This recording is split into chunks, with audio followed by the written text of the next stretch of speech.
pardon me while I take care of these pizzas. No, my grandparents started selling pizzas out of their mom and pop grocery store back in around 47, Chester's Market, over at right across the street at the corner of Pleasant and Bella Avenue. And my grandmother would basically partially bake the pizzas, wrap them in cellophane at the time, and drop them in the freezer over there. And people would come in and buy them. And as time progressed over there, people would come in and say, Mary, my grandmother's name was Mary, she goes, what's that? I kept asking what that smell is when they come to see pizza. She goes, oh, it's pizza. And they say, they would ask for a taste of it or something like that. And she accommodated them and they started buying them. Well, eventually all those huge grocery store chains, Kroger's, Albert's, A&P, Liberal, they were coming into town over here and with the big meat markets, butchers and all that stuff, tons of canned goods, everything you could think of. They were putting the mom and pop stores out of business. And that's pretty much how it started. My grandfather had his little carry-out grocery store up here in the front of this building where it used to be. And he just closed it down one day, bought a couple pizza ovens, and the rest is history. He actually started he was making all his pizza dough by hand too, all for his crust. And eventually he did purchase a dough mixer, which we still have, that we use in the back, so that's really good. Here's pepperoni sausage. Yeah, that's sausage. We are fresh. We make our sauce crust fresh. You know, that's on a daily basis. Yeah, pepperoni sausage is made from scratch. We use a couple 100 pounds of that a week, basically. So it's a lot of work, but we have to do that, maintain the quality, because consistency on the product over here is how we maintain the quality. If we vary from what we're doing over here, especially when you're using, comes to the quality ingredients, stupid box, especially the cheese we use. We've used the same cheese for over the past 40 plus years, and we can't change because we can't find a better cheese out there. It's a Grande Cheese Company up in Wisconsin, and they only cater to the mom and pop stores where your big chains aren't allowed to get that, so they can't get anything. And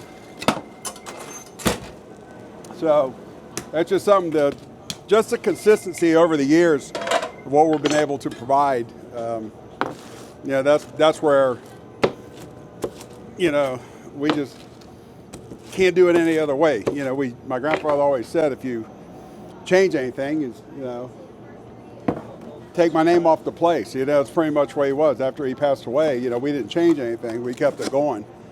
Because I'm third generation here, and I started working for my grandfather when I was about 10 years old. That's 52 years later, here I am. Exactly. So it's a passion of mine. I've been doing this my whole entire life. I grew up here with all my family, relatives, aunts, uncles, my parents. My father married into the family. That's pretty much how that all started with me, because I would come in here with him when I was a little boy, just to be hanging out with him. So,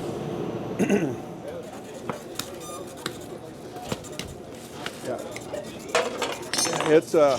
I'm telling you, people think it's easy work. If you want to be in a box and can pizza business, you can go into it, but you ain't gonna last. Right. Yeah.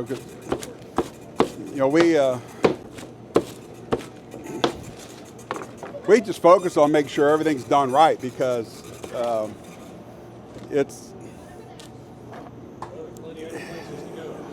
there is.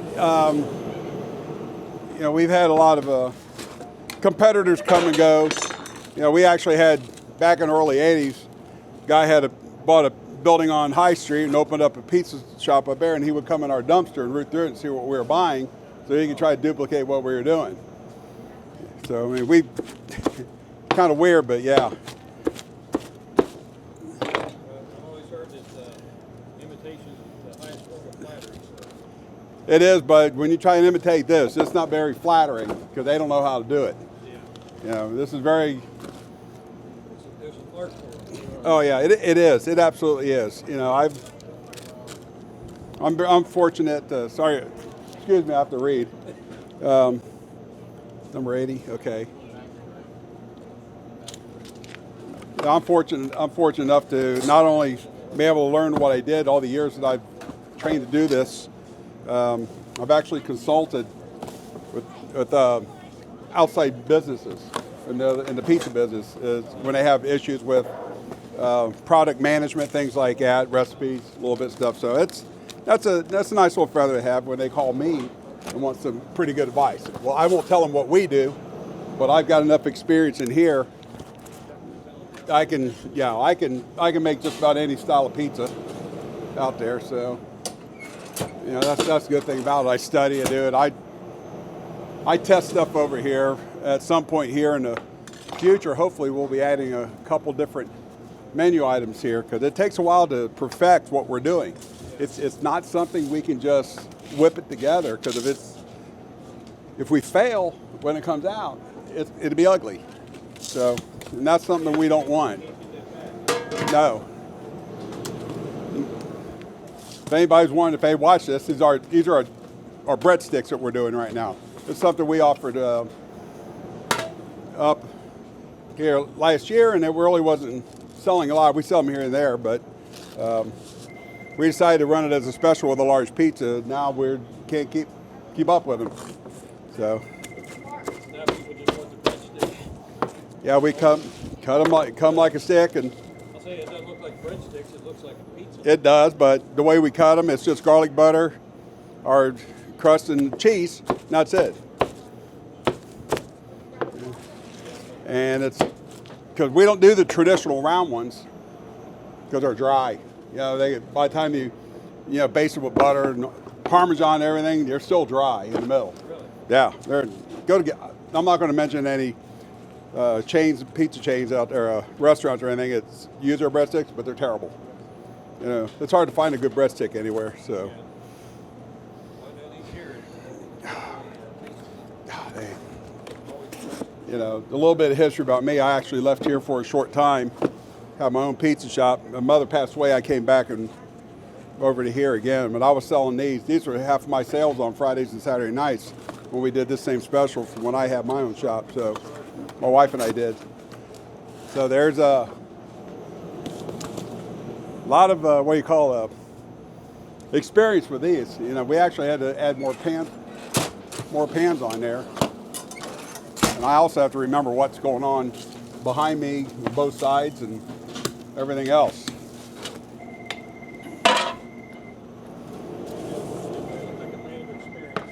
Yeah, I don't take this stuff too lightly,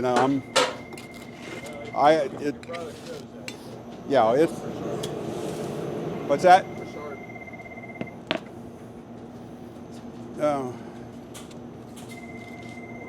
What number is it? Right here. It's a medium pepperoni. It's coming out somewhere. Yeah. You can go ahead and ring them out. You already did? Somebody needs to ring you out. You know that, right? I have to give them crap. Little Levy never hurt. We Gotta have fun. we do over here. We're in the business. You keep your employees happy, as much as you can. We have birthday meals throughout the year celebrate their birthdays over here.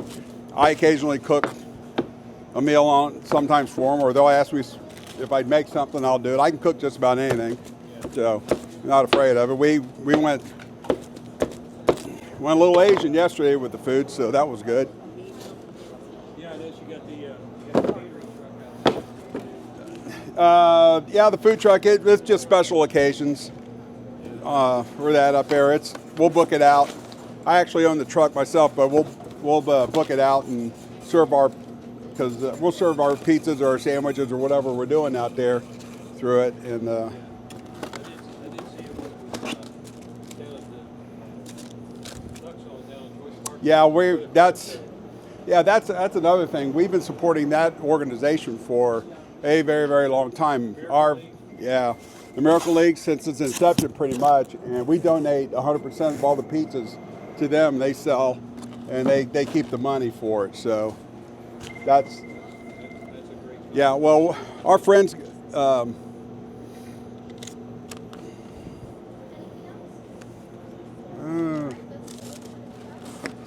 okay, here we go. Veggie, number 77. I'm missing a pizza somewhere.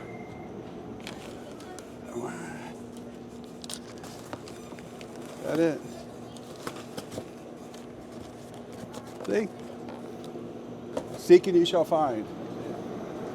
Yeah. Got any specials that come up, like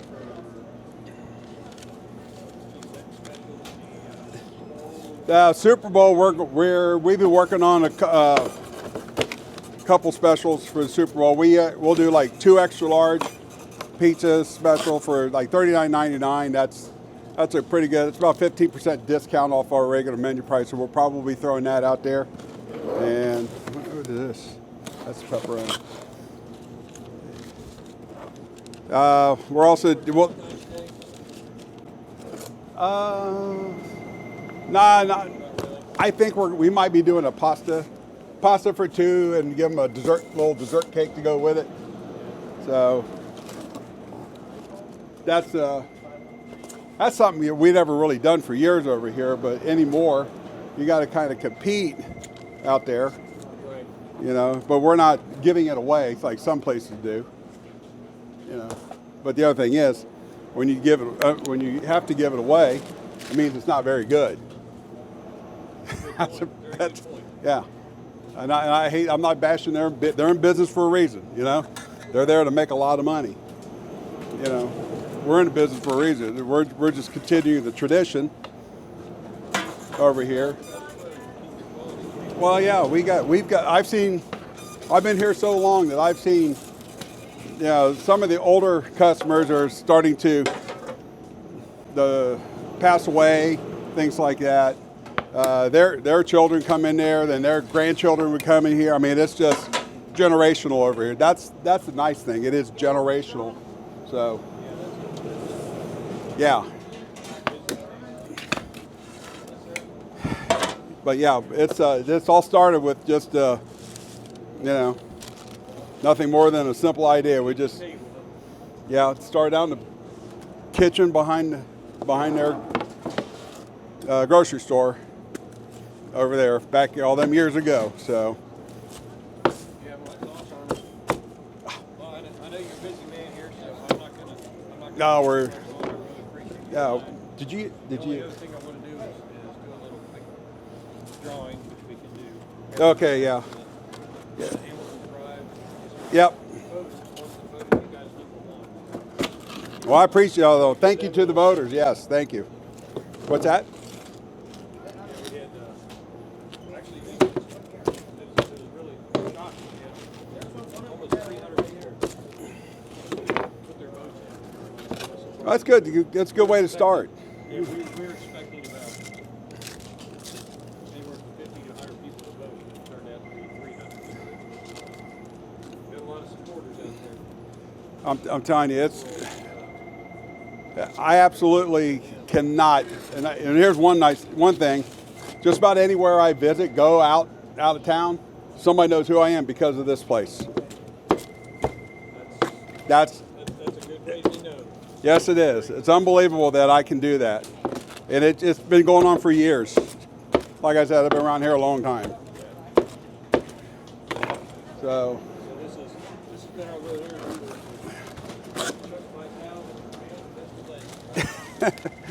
I don't know about a legend, but yeah. A lot. I mean, this is just our tickets alone already. You know, this is just busy. What I do, what I take care of it. You know, and the biggest thing is that, you know, I still have, you know, I have to give credit to the family because this is why I'm here. You know, that's exactly why. You have to do it. I'm not taking credit for everything in here because it wasn't me. It was my grandparents and the second generation that was in here working every day. You know, my mother, my father, aunts and uncles, everybody. So, yeah, absolutely. Well, you should take credit for your parents and family. Yeah, that's the biggest thing. I make sure that, you know, I learned to do it Chester's way, and that's the whole key. I didn't change anything. Cheseda. Italian for Caesar. Cheseda. Cheseda. But you say it, if you say it in English, it would have been Caesar basically. So that's it. Well, that comes from the West Virginia coal mines when he was down there working, and as a teenager, and with that heavy Appalachian accent, it was really hard to say Cheseda. So they just sound like Chester, and that's how he got his nickname. And that's how it all started for there too. Yeah, it is. Name stuck, and yes, it is. So oops, all kinds of stuff going on over here.